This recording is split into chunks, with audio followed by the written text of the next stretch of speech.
Welcome to SS Culinary. இன்னைக்கு நம்ம சேனல்ல நவராத்திரி ஸ்பெஷல் ரெசிபி தாங்க பார்க்க போறோம். பொதுவா நவராத்திரினாலே 9 வகையான சுண்டல்ஸ், 9 வகையான வெரைட்டி ரைஸ், 9 வகையான ஃப்ளவர்ஸ்னு சொல்லி நிறைய செஞ்சு செலிப்ரேட் பண்ணுவோம். அதுல ஸ்பெஷலா வெரைட்டி ரைஸ்னாலே நம்ம ரைஸ் வச்சு தான் பண்ணுவோம். கொஞ்சம் டிஃப்ரெண்டா அவல் வச்சு பண்ணா எப்படி பண்ணலாம்னு சொல்லி தான் இன்னைக்கு நம்ம பார்க்க போறோம். அது என்னென்ன வெரைட்டி ரைஸ்ன்னு பாக்குறதுக்கு முன்னாடி எங்களோட சேனலை நீங்க சப்ஸ்கிரைப் பண்ணலாம், மறக்காம பண்ணிடுங்க. அப்படியே பக்கத்துல உள்ள பெல் பட்டனையும் கிளிக் பண்ணிடுங்க. இன்னைக்கு நம்ம 3 வகையான வெரைட்டி ரைஸ் அவ்வளோ வச்சு பண்ண போறோம். ஃபர்ஸ்ட் நம்ம பார்க்கக்கூடிய வெரைட்டி ரைஸ் என்னன்னு பார்த்தீங்கன்னா லெமன் ரைஸ். வாங்க எப்படி பண்ணலாம்னு சொல்லி பார்க்கலாம்.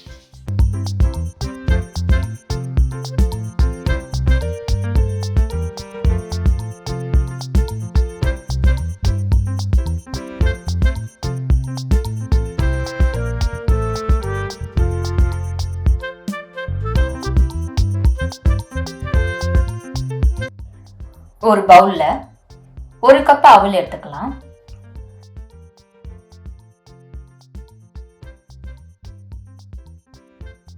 கொஞ்சமா தண்ணியை ஊற்றி நம்ம நல்லா கழுவிக்கலாம். டஸ்ட் எதுவும் இல்லாத மாதிரி நம்ம நல்லா கழுவி எடுத்துக்கலாம்.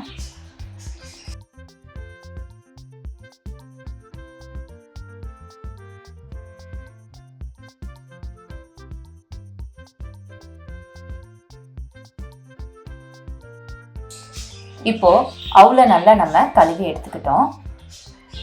இப்போ அகைன் கொஞ்சம் தண்ணியை ஊற்றி ஒரு 15 நிமிஷத்துல இருந்து 20 நிமிஷம் வரைக்கும் நம்ம அவளை நல்லா ஊற வைக்கலாம்.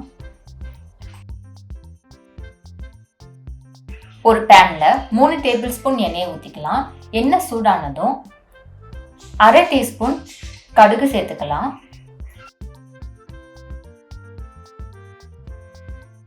கடுகு நல்லா பொரிஞ்சு வரும்போது 1 டேபிள் ஸ்பூன் கடலைப்பருப்பு சேர்த்துக்கலாம். 1 டேபிள் ஸ்பூன் உளுந்தப்பருப்பு சேர்த்துக்கலாம். கொஞ்சமா கடலை சேர்த்துக்கலாம். இப்போ இது எல்லாமே கொஞ்சம் நல்லா ஃப்ரை பண்ணிக்கலாம்.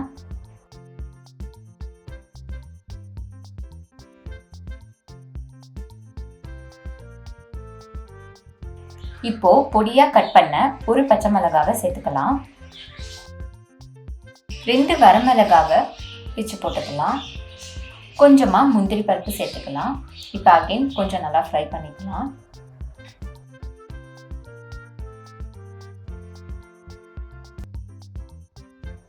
இப்போ 1/2 கப்பு தேங்காய் சேர்த்துக்கலாம்.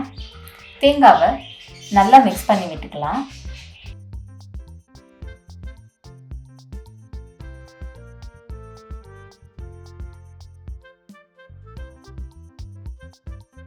இப்போ தேவையான அளவு உப்பு நம்ம சேர்த்துக்கலாம். ஒரு 1/2 டீஸ்பூன் மஞ்சள் பொடி சேர்த்துக்கலாம். இப்போ அகைன் நல்லா மிக்ஸ் பண்ணிக்கலாம். தேங்காய் ரொம்ப நேரம் வதங்கணும்னு அவசியம் கிடையாது. இந்த மஞ்சள் பொடி நல்லா மிக்ஸ் ஆகிற வரைக்கும் நம்ம மிக்ஸ் பண்ணால் போதும். இப்போ நம்ம ஊற வச்சுருந்தோம் இல்லையா, அவளை இதோட சேர்த்துக்கலாம். நல்லா தண்ணியெல்லாம் வடிகட்டி கொஞ்சம் ட்ரையாக நம்ம சேர்த்துக்கலாம். இப்போ எல்லாமே கொஞ்சம் நல்லா மிக்ஸ் பண்ணி விடலாம்.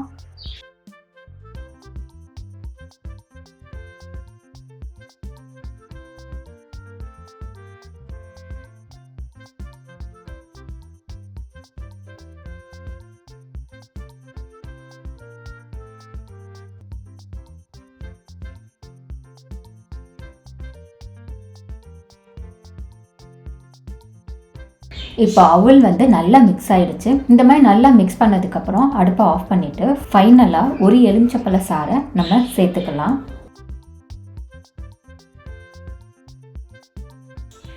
இப்போ அகைன் நல்லா நம்ம மிக்ஸ் பண்ணி விட்டுக்கலாம்.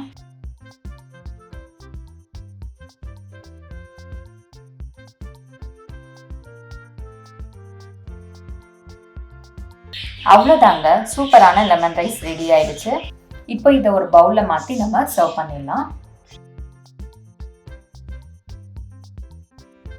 ஈஸியா அவள் வச்சு லெமன் ரைஸ் எப்படி பண்றதுன்னு சொல்லிட்டு பார்த்தோம். இது நவராத்திரி அன்னைக்கு மட்டும் கிடையாதுங்க, நார்மல் டேஸே நீங்க தாராளமா பண்ணலாம். மார்னிங் பிரேக்ஃபாஸ்ட்லாம் லஞ்சா தாராளமா நீங்க சாப்பிடலாம். இதுக்கு பெஸ்ட் சைடிஷ் உருளைக்கிழங்கு ஃப்ரை தாங்க. ஸோ நீங்களும் வீட்டில் மறக்காம செஞ்சு பாருங்க. டேஸ்ட் எப்படி வந்ததுன்னு சொல்லிட்டு கமெண்ட் பாக்ஸ்ல கமெண்ட் பண்ணுங்க. இப்போ செகண்ட் ரெசிபி என்னன்னு பார்த்தீங்கன்னா கோகோனட் ரைஸ். வாங்க எப்படி பண்ணலாம்னு சொல்லி பார்க்கலாம்.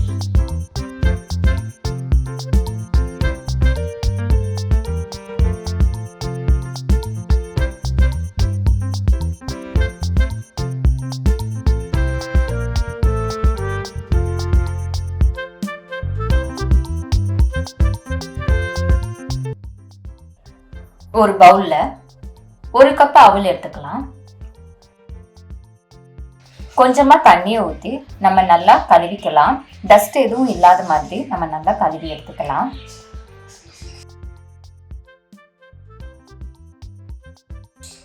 இப்போ அவலை நல்லா நம்ம கழுவி எடுத்துக்கிட்டோம்.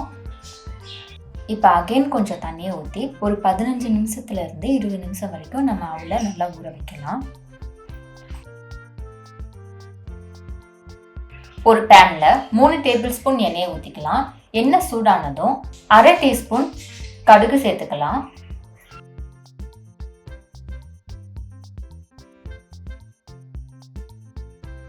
கடுகு நல்லா பொரிஞ்சு வரும்போது 1 டேபிள் ஸ்பூன் கடலைப்பருப்பு சேர்த்துக்கலாம்.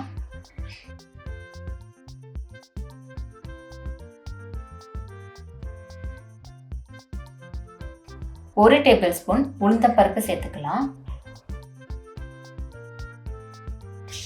கொஞ்சமா முந்திரி சேர்த்துக்கலாம். 2 காஞ்ச மிளகாவை பிச்சு போட்டுக்கலாம்.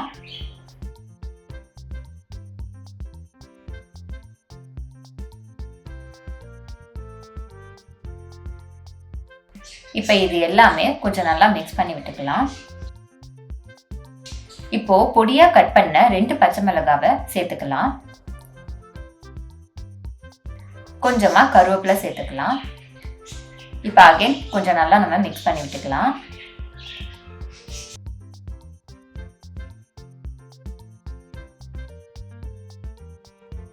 கருவேப்பிலை நல்லா பொரிஞ்சு வந்ததும் கொஞ்சம் வெங்காயம் சேர்த்துக்கலாம். வெங்காயம் பச்சை வாசனை போற வரைக்கும் நம்ம மிக்ஸ் பண்ணி விடலாம். இப்போ இந்த டிஷ்ஷுக்கு தேவையான உப்பு சேர்த்துக்கலாம். அகைன் கொஞ்சம் நம்ம மிக்ஸ் பண்ணிக்கலாம். இப்போ 3/4 கப்பு தேங்காய் சேர்த்துக்கலாம். தேங்காவை நல்லா மிக்ஸ் பண்ணி விட்டுக்கலாம். ரொம்ப நேரம் தேங்காய் ஃப்ரை ஆகணும்னு அவசியம் கிடையாது. இந்த தாளிப்போட தேங்காய் நல்லா மிக்ஸ் ஆனாலே போதும். இப்போ தேங்காய் நல்லா மிக்ஸ் ஆயிடுச்சு. நம்ம ஊற வச்சுருந்தோம் இல்லையா, அவளை இப்போ சேர்த்து நல்லா மிக்ஸ் பண்ணி விட்டுக்கலாம். அவள் கொஞ்சம் ட்ரையா இருக்கணும், அதனால தண்ணி பதம் இல்லாத மாதிரி நல்லா வடிகட்டிட்டு அதுக்கப்புறம் சேர்த்துக்கோங்க.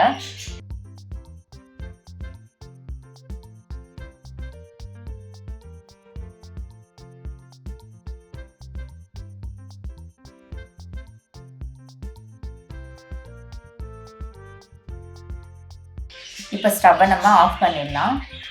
அவ்வளோதாங்க, சூப்பரான தேங்காய் சாதம் ரெடி ஆயிடுச்சு. இப்போ இதை ஒரு பவுலில் மாற்றிட்டு சர்வ் பண்ணிடலாம்.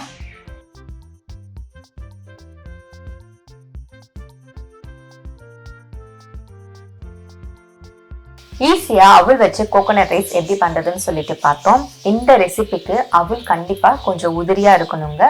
ஸோ நீங்கள் வடிகட்டினதுக்கப்புறம் கொஞ்சம் நல்லா ட்ரை ஆனதுக்கப்புறம் நீங்கள் இந்த ரெசிபியை பண்ணுங்கள், டேஸ்ட்டு கரெக்டாக வரும்.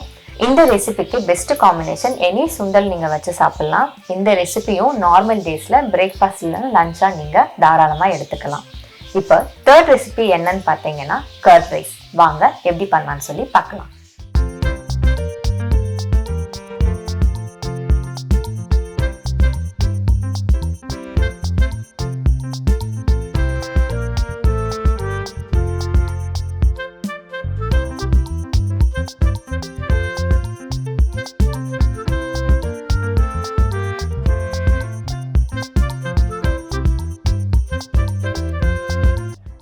ஒரு பவுல்ல 1 கப் அவல் எடுத்துக்கலாம். கொஞ்சமா தண்ணியை ஊற்றி நம்ம நல்லா கழுவிக்கலாம். டஸ்ட் எதுவும் இல்லாத மாதிரி நம்ம நல்லா கழுவி எடுத்துக்கலாம்.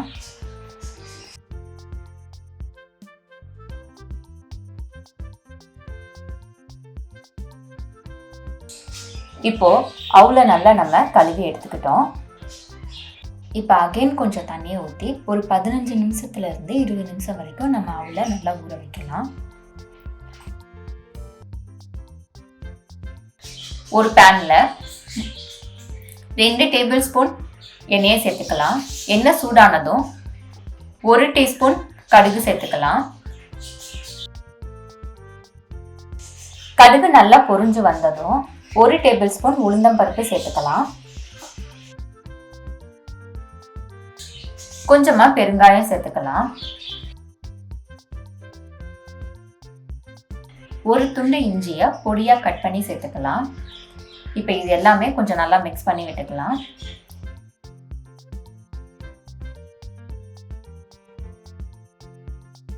ஒரு கப்பு வெங்காயம் பொடியா கட் பண்ணி சேர்த்துக்கலாம். கொஞ்சம் முந்திரி பருப்பு சேர்த்துக்கலாம். அகைன் கொஞ்சம் நல்லா மிக்ஸ் பண்ணிக்கலாம்.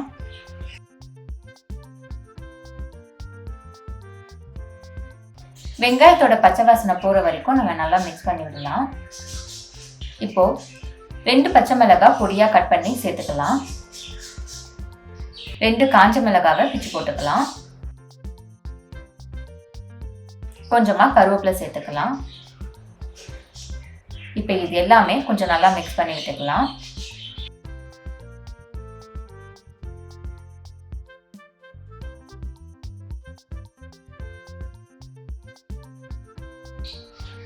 பொடியா கட் பண்ணி வச்ச கொத்தமல்லி இலையை கொஞ்சம் சேர்த்துக்கலாம்.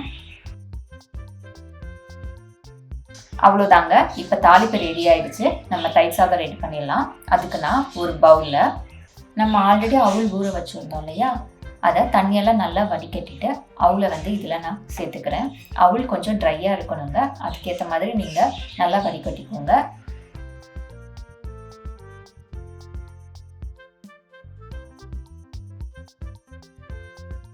இப்போ 1 கப்பு தயிரை இதோட சேர்த்துக்கிறேன்.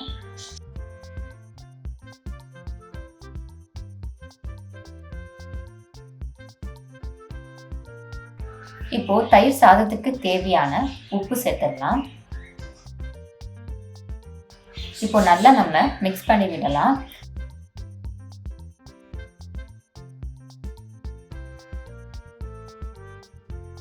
சப்போஸ் உங்களுக்கு தயிர் மிக்ஸ் பண்ணும்போது தயிர் ரொம்ப கெட்டியாக இருந்துச்சுன்னா நீங்கள் தண்ணி சேர்த்துக்கலாம். உங்களுக்கு தேவைப்பட்டால் மட்டும் நீங்கள் தண்ணி சேர்த்துக்கோங்க.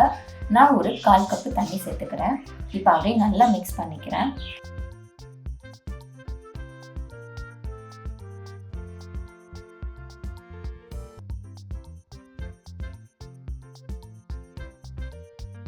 ஒன்ஸ் தயிர் அவ்வளோட நல்லா மிக்ஸ் ஆனதுக்கப்புறம் நம்ம தாளித்து வச்சோம் இல்லையா, அதை இதோட சேர்த்துக்கலாம்.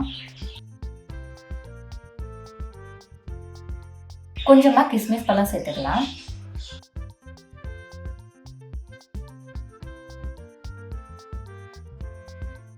பொடியா கட் பண்ணி வச்ச கொத்தமல்லி இலையை கொஞ்சம் சேர்த்துக்கலாம். 1 கப் அளவு மாதுளம்பழத்தை சேர்த்துக்கலாம்.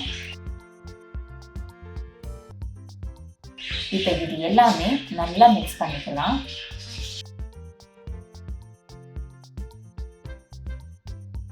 மாதுளம்பழம் எல்லாமே ஆப்ஷனல் தாங்க. நீங்கள் கிரேப்ஸ்னால் கூட நீங்கள் சேர்த்துக்கலாம். கேரட் கூட நீங்கள் சேர்த்துக்கலாம். இதெல்லாம் ஆப்ஷனல் தான்.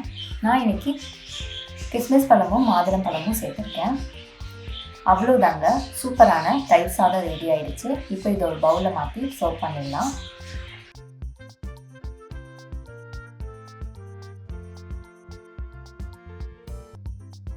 ஈஸியாக அவுள் வச்சு கர்ட் ரைஸ் எப்படி பண்ணுறதுன்னு சொல்லிட்டு பார்த்தோம். நார்மலாக நம்ம சாதம் வச்சு தான் தயிர் சாதமே பண்ணுவோம். பட் இந்த மாதிரி அவுள் வச்சு பண்ணும்போது டைமும் நமக்கு ரொம்ப சேவ் ஆகும். இதில் நம்ம நிறையா ஃப்ரூட்ஸ் எல்லாம் ஆட் பண்ணுறதுனால சாப்பிட்றதுக்கு ரொம்ப டேஸ்டியாகவும் இருக்கும். இதுக்கு சைடிஸே நமக்கு தேவைப்படாதுங்க. ஊறுகாய் வேணும்னா நீங்கள் எடுத்துக்கலாம். ஏன்னா ஃப்ரூட்ஸ் சேர்த்துருக்கனால நார்மலாக நம்ம சாப்பிட்றதுக்கே டேஸ்ட் ரொம்ப நல்லா இருக்குங்க. இதில் நான் கிஸ்மிஸும் மாதுளம்பழமும் சேர்த்துருக்கேன். ஆக்சுவலி இது ஆப்ஷனல் தான். உங்களுக்கு வேணும்னா நீங்கள் சேர்த்துக்கோங்க. இது கூட கிரேப்ஸ் வேணும்னா கூட நீங்கள் சேர்த்துக்கலாம். ஃப்ரூட்ஸ் எல்லாம் நம்ம சேர்க்கும்போது பார்க்க ரொம்ப கலர்ஃபுல்லாக இருக்கும். குழந்தைங்களும் ரொம்ப லைக் பண்ணி சாப்பிடுவாங்க. அதனால நான் மோஸ்ட்லி ஃப்ரூட்ஸ் ரொம்ப ப்ரிஃபர் பண்ணுவேன். ஸோ நீங்களும் இந்த கலர்ஃபுல்லான ரெசிபியை வீட்டில் மறக்காமல் செஞ்சு பாருங்கள். டேஸ்ட் எப்படி வந்ததுன்னு சொல்லிட்டு கமெண்ட் பாக்ஸில் கமெண்ட் பண்ணுங்கள். உங்களுக்கு இந்த வீடியோ பிடிச்சிருக்குன்னு நினைக்கிறேன். அப்போ அப்படியே ஒரு லைக் பண்ணிவிட்டு உங்கள் ஃப்ரெண்ட்ஸ் ஃபேமிலி எல்லாருக்குமே ஷேர் பண்ணுங்கள். நெக்ஸ்ட்டு ஒரு டிஃப்ரெண்ட்டான வீடியோவில் உங்களை பார்க்குறேன். பாய்.